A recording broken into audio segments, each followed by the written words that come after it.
Wake up. It's the Sleep Unplugged podcast, episode 80, weight training and sleep. Keep on lifting. Welcome, everyone, to the Sleep Unplugged podcast. My name is Chris Winter. I'm a neurologist and sleep specialist and your host for the final episode of 2023. By the time you're listening to this episode, Happy New Year. It will be 2024 because the episode drops at midnight. So this will be the first episode of 2024, the last episode I record of 2023. And it's episode 80. That's big. That's a big milestone. It seems like that's a high number for us. So again, if you're new to the Sleep Unplugged podcast, welcome. If you're a veteran of the podcast, welcome back. We're glad you're here with us at the beginning of what we hope to be a fantastic new year. I'm excited for this topic. It came to me because during vacation, all of my children are coming back to see us and spend the holidays with us. And something that is very much on their minds is getting into the gym. Dad, do you have a gym membership? When we come home, we'll be able to go to the gym. Like, what's the gym situation going to be like? Because we spend some of our time in Sarasota, Florida, some of our time in Charlottesville, Virginia, and we were going to spend this Christmas for the first time in Sarasota. So there was a lot of talk about what gym we'll be going to because we've never come to Sarasota and spent Christmas before with the family. So I'm wearing my Crunch t-shirt. I got a gym membership at Crunch and really appreciate the fine people there, including Justin Cortez, who was giving my boys some tips on squatting the other day. And so we were in the gym, and this is something I like to do with my sons. It's sort of a thing we kind of share together, a way to bond. And I thought this would be a great episode because my youngest son said, "Ooh, get ready, Dad, because after the ball drops, it's going to be a whole new scene in this gym because everybody's going to show up and want to be here." And I thought, well, that's great. I don't have a problem with a full gym. I love to see people in there working out, taking care of their bodies, learning about proper ways to stay fit. And I thought, what a great episode idea. We could do an episode about weight training, specifically going to the gym and working out with weights and what relationship that has with sleep. So that's the premise of the show today, and I think it's going to be a fun one. Um, Before we get going, comments, corrections, criticisms. I had a lot of really positive feedback last week about our award show. Heard from, I think, pretty much all the award recipients, and we're really excited to honor them. And just give me a little time to, the holidays have been busy. I'm going to get your awards out to you as soon as possible. A lot of deserving people there. So the listener comment comes from Nathan. Nathan wrote me and said, "Hello, Dr. Winter. I recently listened to episode 7 of the Sleep Unplugged podcast and thought it applied very well to a friend of mine." So Nathan is listening way back to episode 7, why no one cares your child is sleepy, and talk about sort of how individuals who complain and struggle with sleep a lot, sometimes that complaint tends to fall on deaf ears. And Nathan said, look, I think he might have something going on here. Since the age of 7, my friend has had sleep problems. He constantly feels sleepy, has an incredible amount of sleep inertia. He also has diagnosed depression and ADHD, I believe, as well. I sent him the podcast to see if he thought your explanations lined up with his experiences, and he pointed out that he feels it doesn't align at all with his struggles because one of his largest problems is the inability to fall asleep. So basically, I appreciate listening, Nathan. I also really appreciate the fact that you're listening to the podcast and thinking, well, this episode 7, doesn't necessarily apply to me, but I think it might apply to my friend. And what's really interesting when you think about episode 7, and then later on, we did episodes about narcolepsy. That was episode 26. One of the interesting things about narcolepsy and the situation we have with Nathan is looking at his friend and thinking, wow, this guy is super sleepy, hard to wake up. lots of sleep inertia. There's something going on here. Yet when the friend thinks about himself, he's like, I don't have that problem. My problem is I can't fall asleep, which I'm guessing Nathan is thinking, no, that's not at all your problem, man. You're always sleeping. So maybe, Nathan, step number 2 for your friend is to listen to episode 26, because one of the things that you find in individuals who have narcolepsy is a strange ability for them to speak out of both sides of their mouth. I cannot fall asleep. I cannot wake up. And now we start getting into situations that can be extremely confusing, even for sleep physicians, where the complaints that somebody is bringing up may not necessarily line up with what you're seeing. So, Nathan, I appreciate, hopefully other episodes of the podcast might help your friend. I think your friend would be well served talking to a sleep specialist in your area. And I think you're down in the North Carolina Chapel Hill area, and that's the place where I did my sleep fellowship. There are some fantastic sleep people down in that your neck of the woods.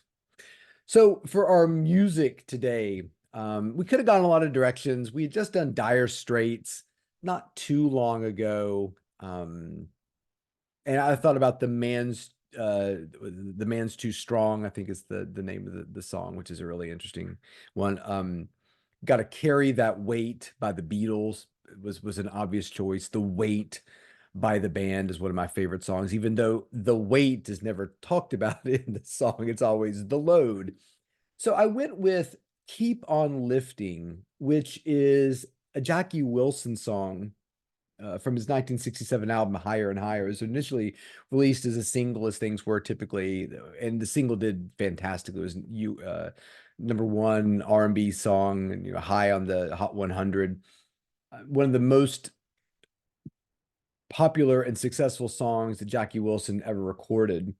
And the song's fine. It's an okay song. It gets sort of overplayed. It's what I call a montage song, that romantic comedy where there's been the mix up and now one of the partners is headed to the airport to fly far, far away. And there's the car chase and running through the traffic and trying to get to the airport to get to the person before they get on the plane. This is one of those kinds of songs that's always playing in the background, which kind of annoys me. Steve Winwood, what's the dun dun dun dun dun? That song is another one that seems to creep into those kinds of things all the time. But anyway, Your Love Keeps Lifting Me, in parentheses, Higher and Higher is the name of the song, released in 67. It was actually written by Gary Jackson and Carl Smith. Huge song for Jackie Wilson, who I'm really excited to feature on Sleep Unplugged podcast, dubbed Mr. Excitement because his stage performance was just otherworldly. When Michael Jackson accepted the Grammy for Thriller, he actually sort of accepted it as an homage to Jackie Wilson, because he said, look, without this guy was the entertainer. He was everything that you're celebrating me for today. And I wouldn't be here if not for you. Um, Jackie Wilson had a massive heart attack while performing one of his most popular songs, Lonely Teardrops, in 1975 when he was on Dick Clark's show. In fact, he was singing the line, it's say you will, my heart is crying, crying. And when he said, my heart is crying, he collapsed. And Dick Clark knew immediately something was wrong. They stopped the show and he had had this massive heart attack. And what's really tragic is that Jackie Wilson had said, look, one of the things that makes my performances really popular is when I sweat. And so he would take salt tablets and drink lots of water right before he went on stage to make himself sweat more. And some people thought this may have contributed to the massive heart attack that he had. Unfortunately, he didn't die, but he was in sort of a coma, minimally responsive state for years. I mean, the heart attack happened in 75, didn't die until 84, and was basically hospitalized pretty much that entire time. It was a really, really hard for Elvis Presley, who felt very close to him. In fact, somebody had called Jackie Wilson one time the Black Elvis.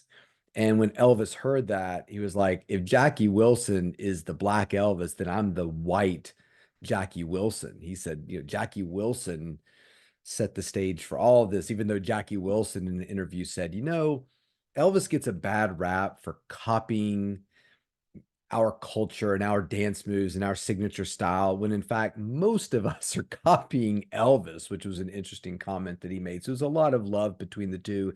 Elvis paid for a lot of Jackie Wilson's medical bills.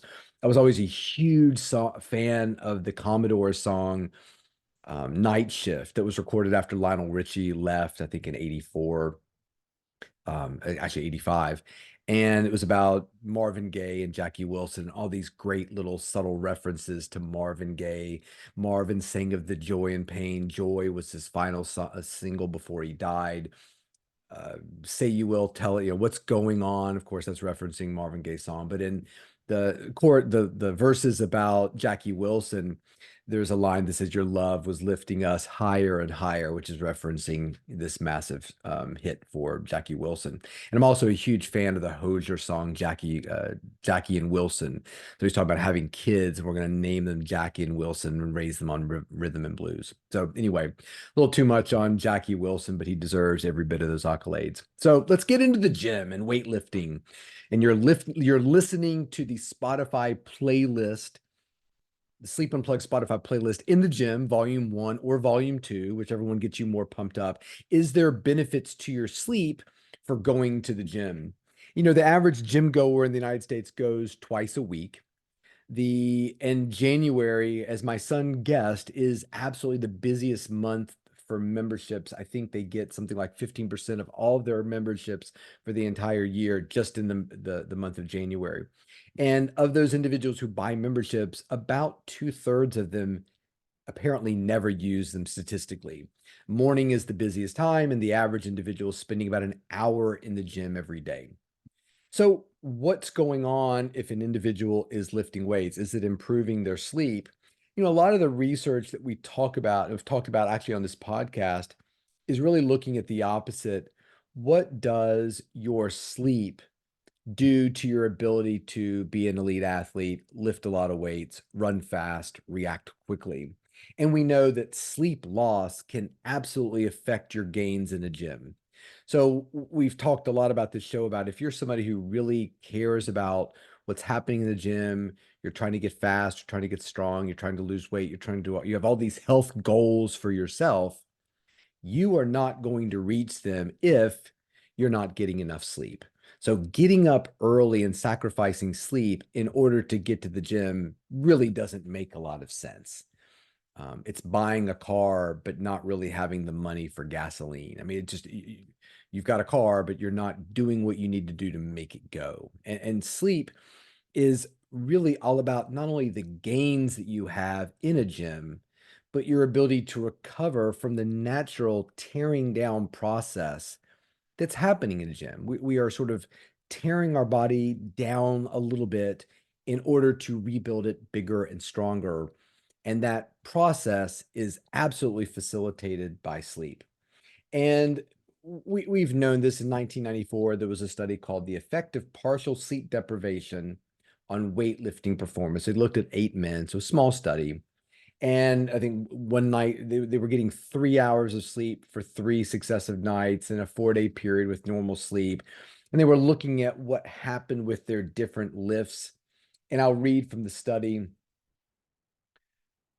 The weightlifting task consisted of bicep curl, bench press, leg press, and deadlift. And in the study, there was no effect on bicep curl. So getting your 3 hours of sleep for 3 successive days didn't really seem to impact an ability to your maximal bicep curl. But a significant effect was noted on maximal bench press, leg press, and deadlift. So I think the bottom line with this study is let's ignore the bicep curl and focus on the fact that if you're not getting an adequate amount of sleep, you will start losing strength. And there was another study that showed bench press dropped by 20 pounds after 3 days of restricted sleep or something like that. It might have been the same study. So I think that relationship is pretty strong. And they actually I've looked at it in subsequent studies as well too. So I think that most elite athletes understand that sleep is essential for being at your best in terms of strength. In 1997, there was a study, a randomized controlled trial of the effect of exercise on sleep. So this was a forward stepwise multiple regression where they were looking at individuals, and the sleep score was the Pittsburgh Sleep Quality Index, the PSQI. And in conclusion, weightlifting exercise was effective in improving the subjective quality of people's sleep, improved their mood and depression, their actual strength and quality of life without significantly changing other habitual activities. So sleep all by itself was responsible for improving strength as well as other things like mood and the way people felt about their sleep. So when you go around a gym or you go around places where people are really serious about exercising, you tend to see a lot of people who feel like it is a essential ingredient for their ability to sleep well. In 2011, there was a study by Sean Youngsted, who we've talked about in other studies as well too about sleep and elite athleticism, that was called The Effect of Exercise Training on Obstructive Sleep Apnea and Sleep Quality, a randomized control study. This was a randomized control trial. It was 12 weeks and showed that exercise training tended to reduce AHI, or sleep apnea indices, the severity of somebody's sleep apnea, in individuals who are sedentary and obese. So as a clinician, I see a lot of patients who have sleep apnea. It is the sleep clinician, the sleep doctor's bread and butter. If you were talking to a sleep doctor who said, look, we see all comers, and you ask them, what do you see the most of? And they don't say sleep apnea, something's wrong. There is a problem in that lab, I think, because sleep apnea is very prevalent. A lot of people have sleep apnea. A lot of adults have sleep apnea. So if we're talking about adults who are not particularly active, are not going to the gym, do not have their membership at Equinox Gym in New York City, which is another gym I'm really keen on, that do a great job of linking the exercise they do with the health and sleep of their patrons, then I think that this is a great way to move forward in terms of improving our sleep and sleep quality and sleep health at a gym, getting that gym membership, going to the gym twice a week, which is the average, is going to improve an individual's sleep and could actually impact your sleep apnea. And so episode 5 of this podcast was mild sleep apnea. We called it death by CPAP. And I think we deal with mild CPAP in really strange ways within the medical system. Somebody, has 4 breathing problems per hour. They're normal. 6 breathing problems is mild sleep apnea. Okay, great. So what are we doing? We're doing a CPAP for everybody with mild CPAP. It's sleep apnea, it seems like. Well, you could, I guess, but the other thing is, hey, yeah, we could set you up on a CPAP for your 6 breathing problems per hour, but you say you don't exercise, you have a very sedentary life. Could I convince you to spend the money that maybe you were going to spend on the CPAP to get some sort of membership or join a running club or do something that gets you more active? Because there are studies like Youngstead's study that show that increased activity, that time spent in the gym, could actually improve your sleep apnea. So we talk about mouth taping, we talk about all these kind of out there things that, sure, maybe they could help somebody with sort of milder apnea and not have that. Yeah, I'm all for that. Airway and getting all that, your nose open and all those good things. Yeah, but a gym could do the same thing. I mean, the benefits of the gym are not just trying to lose weight, not just trying to look good for the summer season that's coming up, but could actually be an improvement in terms of your ability to breathe and not have sleep apnea at night. There's an interesting study that was done in 2020 where they looked at masters athletes in Olympic weightlifting.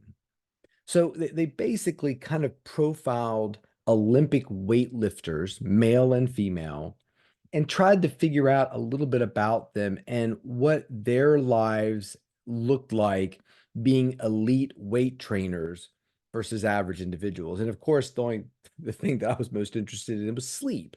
And there was some mention about sleep in the study where they talked to them about sleep complaints. It was essentially, do you feel like you sleep well or you don't? And 17.7% of the women said they had sleep problems, sleep disturbances versus 11% of the men, which, if you think about it, to me is on the surface a low number. 11% of men who are elite bodybuilders are complaining of sleep disturbances, 17, call it 18% of women. That's lower than what I would consider to be the average adult man, adult woman who has sleep problems. I also think that it's very interesting because one of the downsides or one of the negatives that's often talked about with weight training is, well, yeah, but if you train and get really big and your neck gets really thick, like the linemen in the football games that are getting ready to be played, playoff football, college and pro, their big, thick necks are going to cause them to have sleep apnea, which could very well be true. So you're looking at these elite weightlifters and their disturbances seem to be below that of normal, and yet they might have a higher chance of the normal of having something like sleep apnea because of the thickness of their necks and the builds potentially compromising breathing anatomy. So I think that when I look at those numbers, I think probably there's something protective or positive about weight training that's actually lowering the number of complaints down from the average individual. And my guess is, when you train hard in the gym and you're an Olympic, weightlifter, uh, by the time you're ready to go to bed at night, you're probably ready to go to bed at night. Probably, they have to eat right until they go to bed and start eating as soon as they wake up to keep their protein levels up or something. But it certainly seems like it might be protective. The final study that I'll mention on this podcast, which was kind of an interesting one, was from 2023, so just this past year, Frontiers of Physiology. Hit the gym or hit the hay. Can evening exercise characteristics predict compromised sleep in healthy adults? And the answer was yes. So they were all using Whoop bands, I believe, in this study. It's been a while since I've read this one. And what they were looking for is, can you look at the timing of exercise, the way the exercise is performed, and the data collected on the exercise to predict when that exercise might hurt or compromise sleep. So we always talk about, hey, exercise first thing in the morning, don't exercise at night, because if you exercise at night, it's going to hurt your sleep.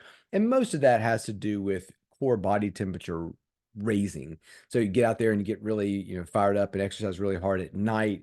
You artificially raise your body temperature, and sleep is a time when body temperature should be dropping and getting ready to be cooled. And we talked about all this with our extreme temperature episode that we did not too long ago about, could you actually, this was episode 71, can you cool your body in a cool tub, use a sauna before you go to bed at night to elevate or reduce your body temperature in a way to manipulate it to affect sleep positively? And the conclusion from that episode was yes, that you probably could.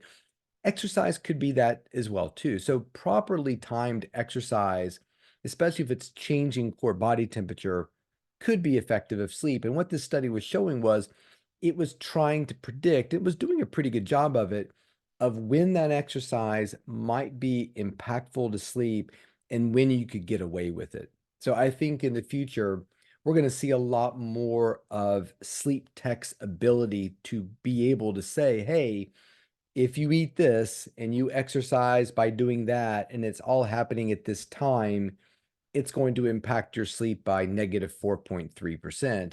You're better off not eating that or eating that earlier, exercising and doing that later in a way to make your sleep a little bit better. So I think the bottom line with this is, if you're trying to figure out a New Year's resolution, I think this would be a great one. I think finding a gym, signing up, going to the gym, being in the third of people that actually go and participate in the gym would be a great thing for you to do in terms of looking for an activity that's going to improve your overall health, but it's also going to improve your sleep as well too. So in this time of resolutions, I hope you find a good one for yourself. My resolution is to continue Sleep Unplugged strong into 2024 and keep growing the family that I've come to love, the listeners of this podcast. If you want to get in touch with me, and talk to me about your New Year's resolution, your experience with the gym and sleep, your feelings about Jackie Wilson, whatever you want to talk about. It's Dr. Chris Winter Twitter, Dr. Chris Winter Instagram, Dr. Chris Winter TikTok, Threads, Bluesky. We post all the videos of our content on YouTube. On YouTube, where that came, YouTube. On YouTube. My books are The Sleep Solution, Why Your Sleep's Broken, How to Fix It, as well as The Rested Child.